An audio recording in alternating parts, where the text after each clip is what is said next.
ને મિત્રો મજામાં? મિત્રો આપણે જીએસસી એચસીએલ ડેપો મેનેજરની 2016 ની જે પરીક્ષા હતી એમાં રીઝનિંગના સમમાં આપણે નજર કરીએ છીએ ને શું નવું છે એ જોતા જઈએ. જેમ કે ડિક્શનરી પ્રમાણે કયો ક્રમ આવે તો એમાં તો કંઈ ખાસ છે નહીં, પણ તમે આમ ધ્યાન કરો છો ને તો કાર તો બધી દેખાય છે, કાર બી પણ દેખાય છે. જો તો હવે એનાથી આગળ જ જવાનું છે. તો કાર્બો જો આટલી જગ્યા છે, અહીંયા યુ છે, તો O P Q R S T U મતલબ કે ચોગડો સૌથી છેલ્લે આવશે. બરાબર, તો ચોગડો છેલ્લે છે એવું ક્યાં છે? તો કા નથી, એટલે આ જવા દો, આ જવા દો. તો અહીં છે.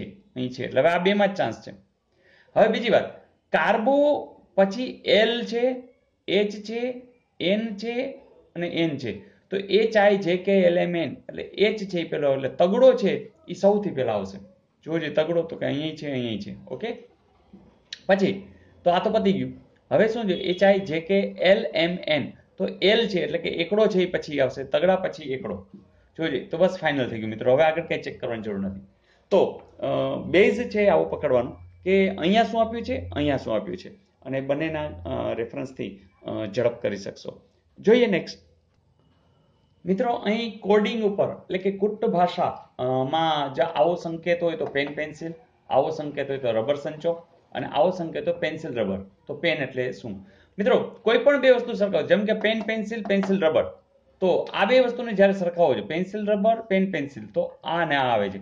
જોજો, આમાંય પેન્સિલ છે, આમાંય પેન્સિલ છે, આ બે જુદું જુદું છે. તો પેન્સિલ પેન્સિલ બેમાં છે, તો આમાં પેન્સિલ પેન્સિલ એટલે તમે તરત પકડી શકો કે સર પેન્સિલ એટલે તો આ થાય. હવે જો પેન ને પેન્સિલ છે, એમાં પેન્સિલ ખબર પડી ગઈ, તો પેન કયું હોય? આ જ હોય. તો એવું છે, યસ. તો આટલું ઝડપથી તમે કરી શકો. બસ આમાં કંઈ ખાસ હોતું નથી. જોઈએ નેક્સ્ટ મિત્રો. પ્રશ્ન આવો છે, કોઈ કોડમાં એ ને 1 અને FAT ને 27 એવું લખવામાં આવે છે, તો શબ્દ ફેઇથ ને તે જ કોડમાં કેમ લખાય? યસ, તમને યાદ છે? ABCD લખો, એકડો બગડો લખો અને કંઈક કરો. જવાબ તો બધાને આવડવો જોઈએ. અને હા, કેટલી સેકન્ડમાં તમે જવાબ લખો એ પણ જરૂરથી મને કોમેન્ટ્સમાં મોકલજો. અને હા, ગઈકાલનું હોમવર્ક અને મને લાગે છે એના પહેલાનું હોમવર્ક પણ બાકી રહી ગયું હતું, તો બંને હોમવર્ક લઈ લઈએ. મિત્રો પ્રશ્ન એક આવો હતો કે 13, 16, 27, 23, 16, 37, 45 અને અહીંયા શું આવે?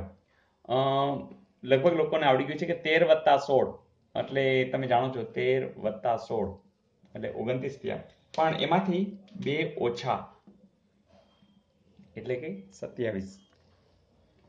એ જ રીતે 23 + 16 39, 2 ઓછા 37. તો હવે 45 માં 1 ઉમેરવાનું છે, એમાંથી 2 ઓછા કરવાના છે અને 91 મળવા છે.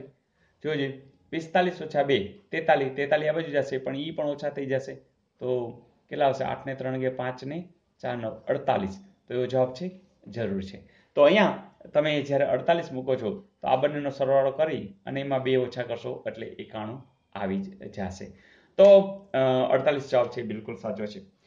એવો જ પ્રશ્ન કે અહીંયા તમારે લંબચોરસ કેટલા એવું પૂછ્યું હતું. ચલો જોઈએ મિત્રો. બેઝિકલી લંબચોરસ કેટલા એવું અનુસંધાન છે.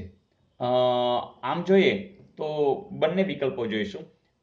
એક વિકલ્પ કે એક્ઝેક્ટ આપણે જેને લંબચોરસ દેખાઈને કહીએ છીએ એવા, તો એવા કેટલા? તો દાખલા તરીકે તમારી પાસે જ્યારે એક લીટી અહીંયા આવી, આ લીટી, એટલે તમને જો આવા 2 દેખાય છે. બરાબર, એ જ રીતે અહીંયા પણ એક લીટી છે, કઈ આ, એટલે આ પણ 2 દેખાય છે. બરાબર, તો અહીંયા આ તો 4 મળી જ ગયા. ઓકે, બીજી વાત પણ છે કે આ 1 2 1 2 1 2 1 2, તો આવા ટોટલ 8 આ પણ મળી ગયા. ત્રીજું મિત્રો તમે જોશો કે આનો જ ખાલી ઉપયોગ કરો અને અહીં સુધી આવી જાઓ, તો આવું 1, તો એવું જ તમને અહીંયા પણ મળશે, એવું જ તમને અહીંયા પણ મળશે, એવું જ તમને અહીંયા પણ મળશે. તો એ પણ 4, તો 4 ને 4 8 ને 8 16. તો જવાબ શું આવશે? 16. પણ મિત્રો એક ખાલી હોમવર્કમાં કે દાખલા તરીકે દરેક ચોરસ લંબચોરસ છે, એટલે કે ચોરસને ધ્યાનમાં આપો અને લંબચોરસ તો આપણે ગણી લીધા છે, તો નવા ચોરસ છે એમાં પણ નજર કરો, તો જુઓ કેટલા થાય છે અને એ મને કોમેન્ટમાં જરૂર લખજો. જે આની અંદર વિકલ્પમાં નથી પણ તમે શોધી શકો છો કે કેમ, જોઈએ. તો મિત્રો એક યાદ રાખજો કે દરેક ચોરસ લંબચોરસ છે એવું અનુસંધાને અહીંયા વિકલ્પ આપ્યો નથી, પણ વિકલ્પ આપ્યો હોય તો આખો દાખલો ખોટો ગણાય, કારણ કે બંને વિકલ્પ ન દેખાડી શકાય. તો અહીંયા આપણે માત્ર લંબચોરસ ઉપર જ ફોકસ કર્યું છે અને એટલે જવાબ 16 છે. તો મિત્રો આ રીતે જુદા જુદા પ્રશ્નોની અંદર જુદી જુદી વાતોને આત્મસાત કરતા રહીએ, આગળ વધતા રહીએ અને મજા કરતા રહીએ. મજાની અંદર અન્ય લોકોને પણ જોડતા રહીએ. અને હા, કોમેન્ટ્સની તો હું રાહ જોતો જ હોઉં છું. આવજો.